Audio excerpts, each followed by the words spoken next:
गणपति परिवारं चारुकेयूरहारं गिरिधरवरसारं योगिनी चक्रचारं भवभयपरिहारं दुःखदारिद्र्यदूरं गणपतिमभिवन्दे वक्रतुण्डावतारम् अखिलमलविनाशं पाणिना हस्तपाशं कनकगिरिनिकाशं सूर्यकोटिप्रकाशं भज भवगिरिनाशं मालतीतीरवासं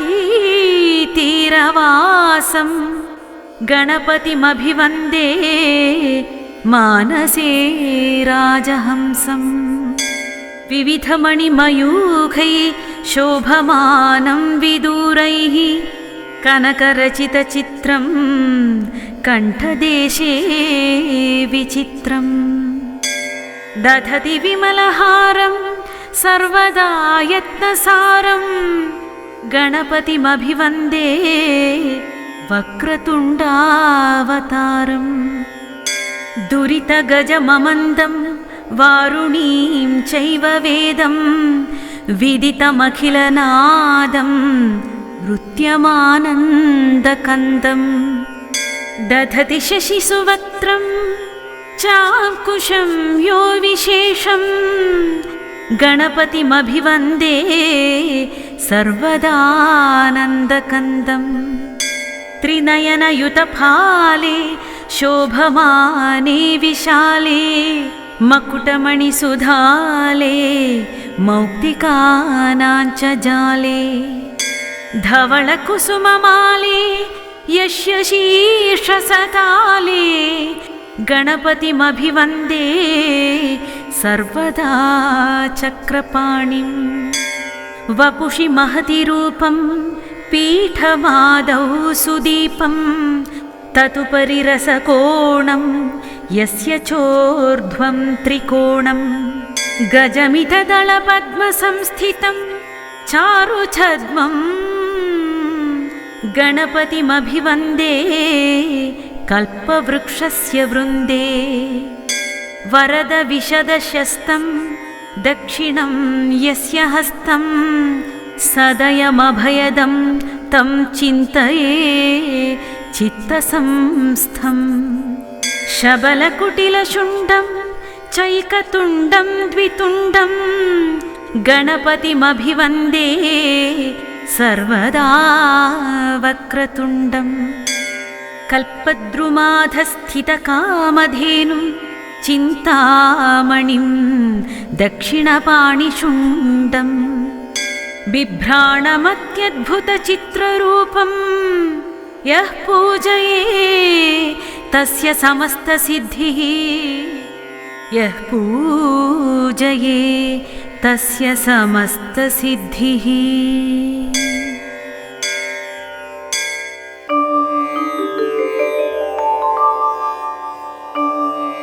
विनायकशिखां पातु परमात्मा परात्परः अतिसुन्दरकायस्तु मस्तकं सुमहोत्कटः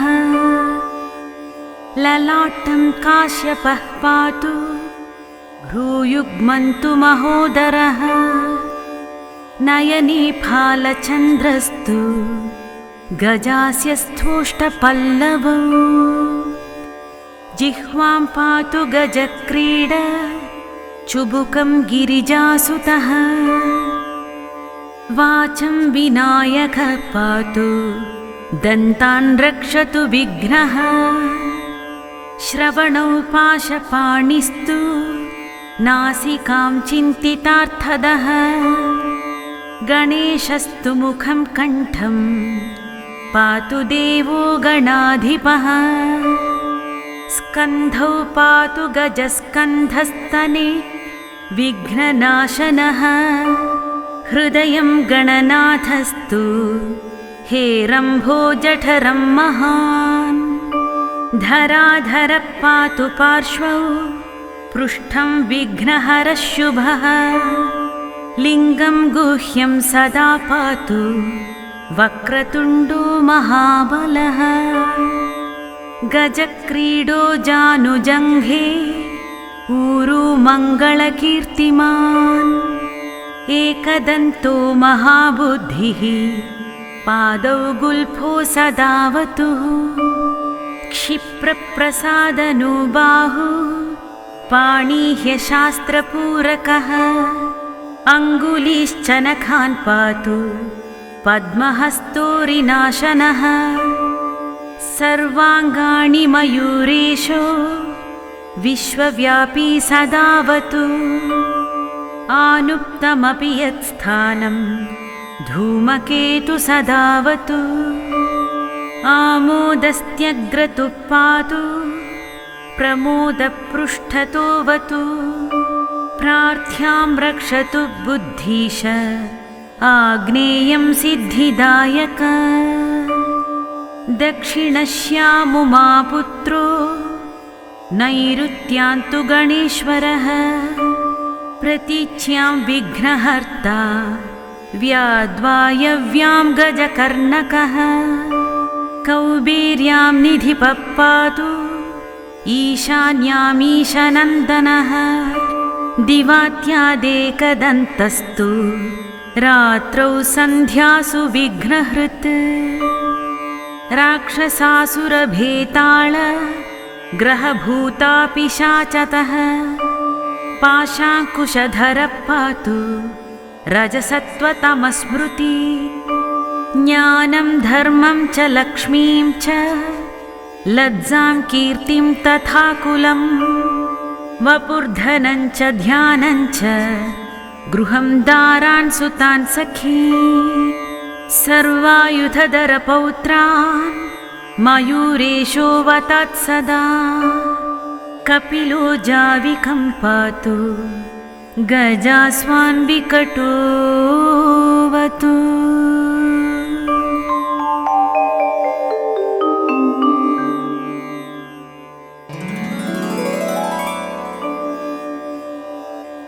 ॐ नमो विघ्नराजाय सर्वसौख्यप्रदायिने दुष्टारिष्टविनाशाय पराय परमात्मने लम्बोदरं महावीर्यं नागयज्ञोपवीतिनम् अर्धचन्द्रधरं देवं विघ्नव्यूहविनाशनम् ॐ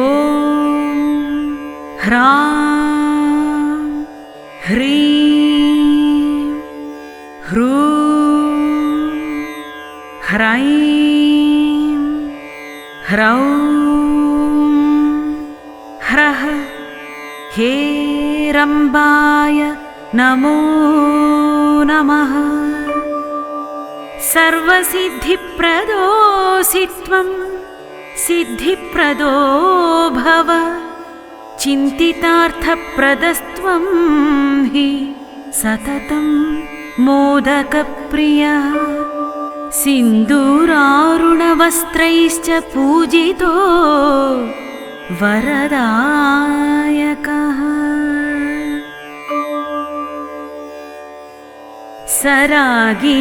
सरागिलोकदुर्लभं विरागिलोकपूजितं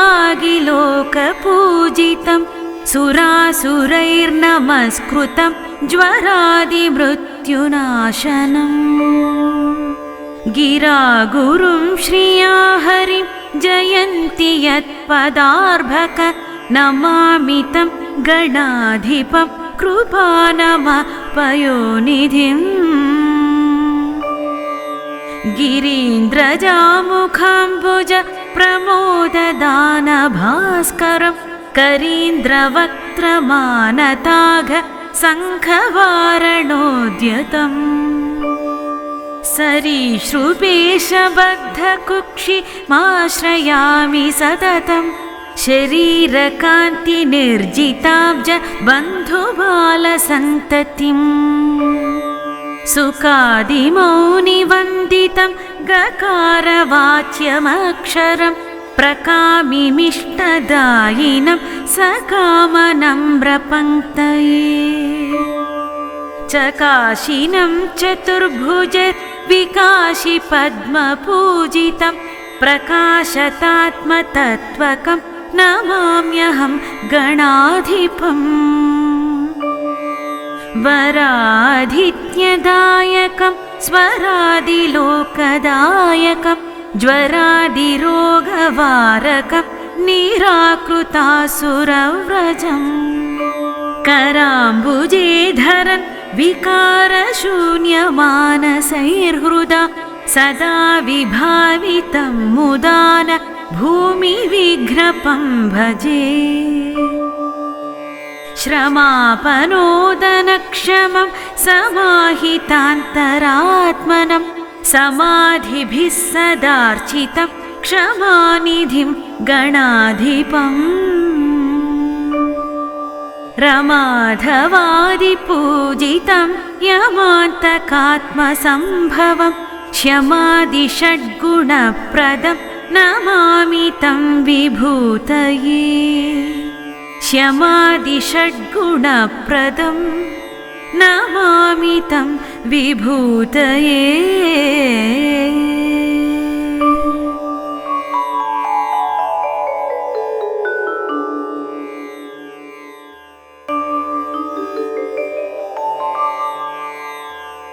विष्णुर्जिष्णुर्वषत्कारो देवदेवो रुषाकपिः दामोदरो दीनबन्धुर् आदिदेवोदिते सुतः पुण्डरीकपरानन्द परमात्मा परात्पर परसुधारी विश्वात्मा कृष्णकलिमलापः कौस्तुभोद्भासितो रस्को नरो नारायणो हरिः हरो हरप्रियः स्वामी वैकुण्ठो विश्वतो मुखः ऋषिकेशो प्रमेयात्मा वराहो धरणीधरः धर्मेशो धरणीनाथो ध्येयो धर्मभृताम्बरः सहस्रशीर्षा पुरुष सहस्राक्षः सहस्रपात्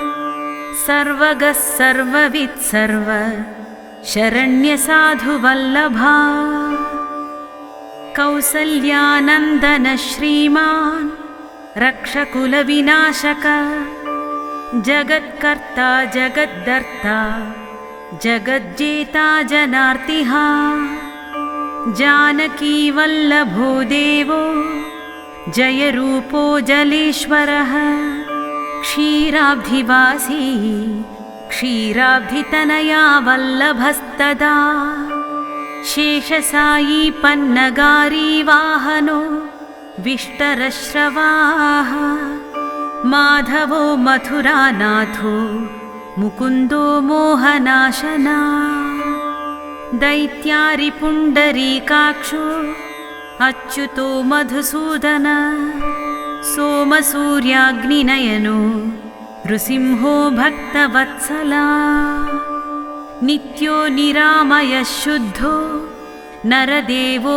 जगत्प्रभु हयग्रीवो जितरिपु रूपेन्द्रो रुक्मिणीपति सर्वदेवमया श्रीश सर्वाधार सनातना सौम्यः सौम्यप्रदस्रष्टा विश्वक्सेनो जनार्दना यशोदातनयो योगी योगशास्त्रपरायणा रुद्रात्मको रुद्रमूर्ति राघवो मधुसूदना रुद्रात्मको रुद्रमूर्ति राघवो मधुसूदना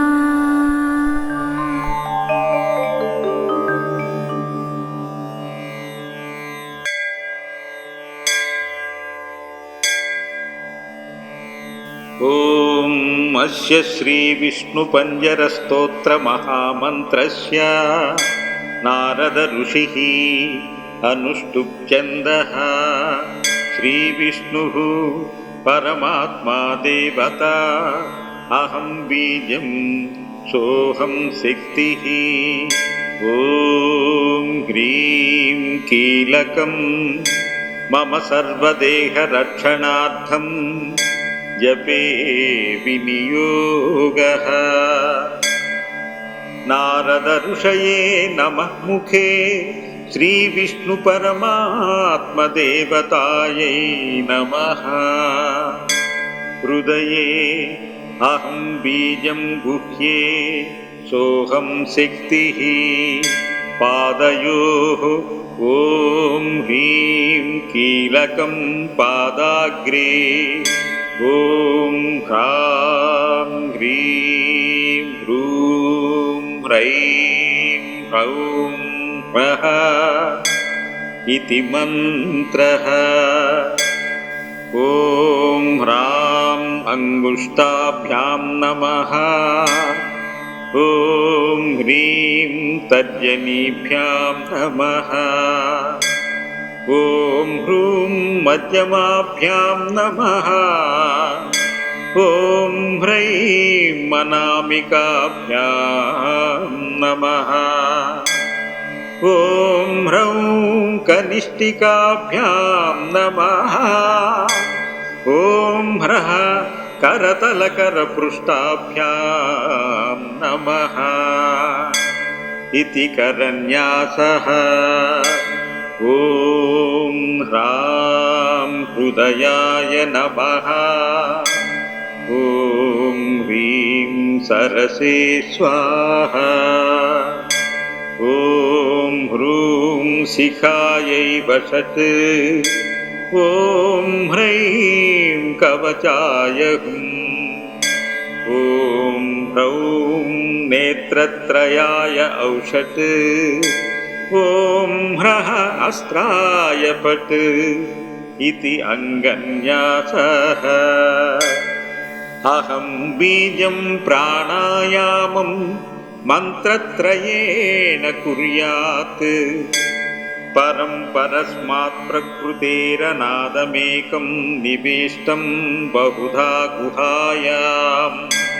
सर्वालयं सर्वचराचरस्थं नमामि विष्णुं जगदेकनाथम्।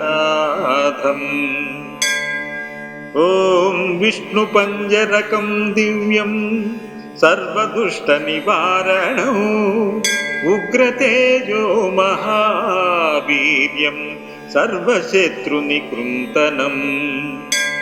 त्रिपुरं दहमानस्य हरस्य ब्रह्मणो हितं तदहं सम्प्रवक्ष्यामि आत्मरक्षाकरं नृणाम्।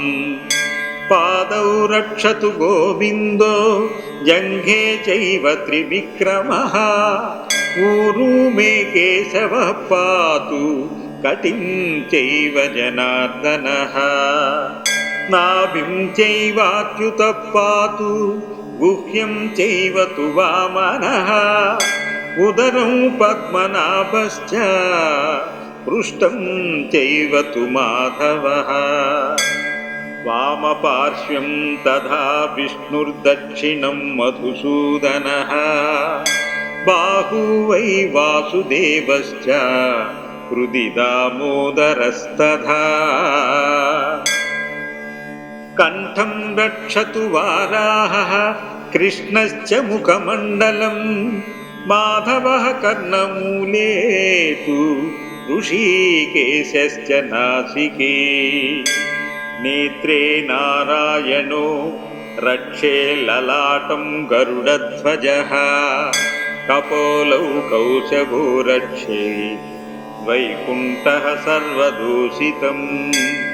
नेत्रे नारायणो रक्षे ललाटं गरुडध्वजः। कपोलौ केशवो रक्षे वैकुण्ठः सर्वतो दिशम्। श्रीवत्साङ्कश्च सर्वक्षेमाङ्गानां रक्षको भवेत्। पूर्वस्यां पुण्डरीकाक्ष आग्नेयां श्रीधरस्तथा। दक्षिणे नारसिंहश्च नैऋत्यां माधवो वधू। पुरुषोत्तमो वारुण्यां वायव्यां च जनार्दनः गदाधरस्तु कौबेर्या मीशान्यां पातु केशवः आकाशे च गदा पातु पाताले च सुदर्शनम्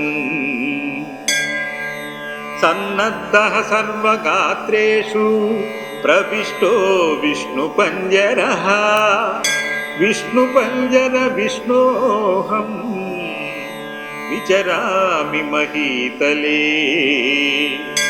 राजद्वारे पथे घोरे सङ्ग्रामे शत्रुसङ्कटे नदीषु चरणे चैव शोरव्याघ्रभयेषु च डाकिनी प्रेतभूतेषु भयं तस्य न जायते रक्ष रक्ष महादेव रक्ष रक्ष जनेश्वर रक्षन्तु देवताः सर्वा ब्रह्म विष्णु महेश्वराः जले रक्षतु वाराहः स्थले रक्षतु वामनः अटव्यां नारसिंहा च सर्वतः पातु केशवः दिवा रक्षतु मां सूर्यो रात्रौ रक्षतु चन्द्रमाः बन्धानं दुर्गमं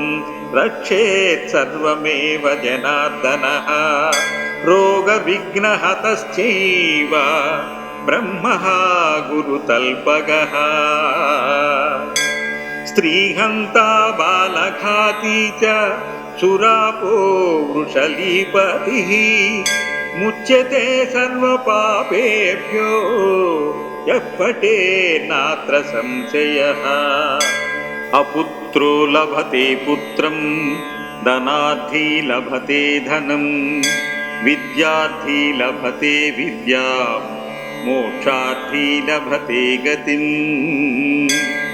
आपदो हरते नित्यं विष्णुस्तोत्रार्थसम्पदा यस्त्विदं पठे स्तोत्रं विष्णुपञ्जरमुत्तमम् मुच्यते सर्वपापेभ्यो विष्णुलोकं स गच्छति गोसहस्रफलं तस्य वाजपेयशतस्य च अश्वमेधसहस्रस्य फलं प्राप्नोति मानवः सर्वकामं लभेदस्य पठनान्नात्र संशयः जले विष्णुः स्थले विष्णुर्विष्णुः पर्वतमस्तके ज्वालामालाकुले विष्णुः सर्वं विष्णुमयं जगत् इति श्रीब्रह्माण्डपुराणे इन्द्रनारदसंवादे श्रीविष्णुपञ्जरस्तोत्रम् सम्पूर्णम्।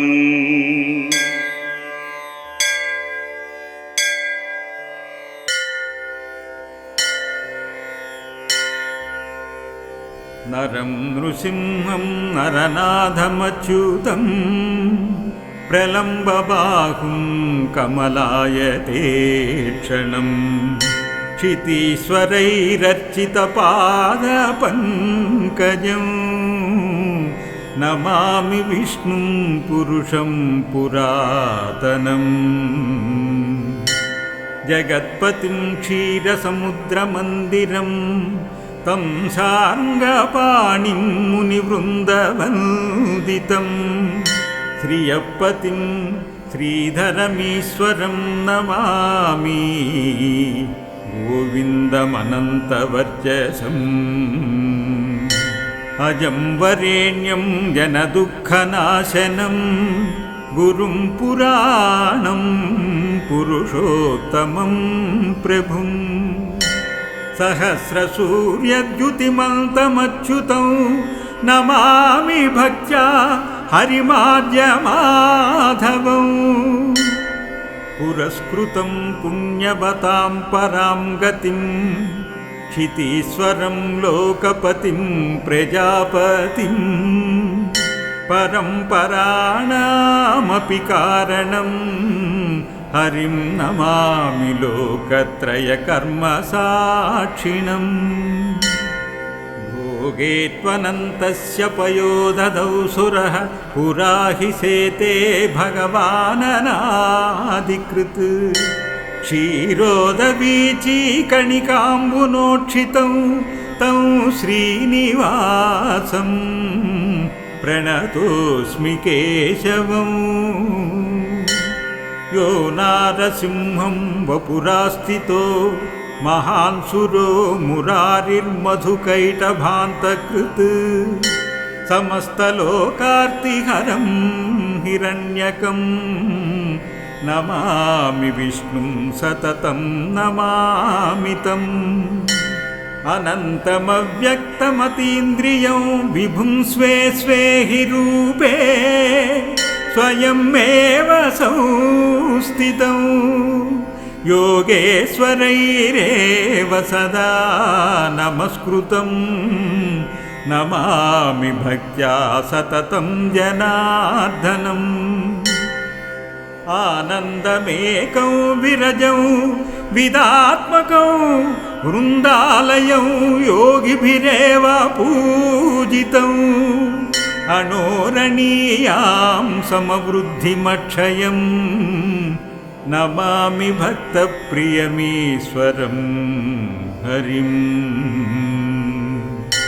इति श्री मार्कण्डेयप्रोक्तं नरसिंहपुराणे श्रीविष्णुस्तवनं सम्पूर्णम्।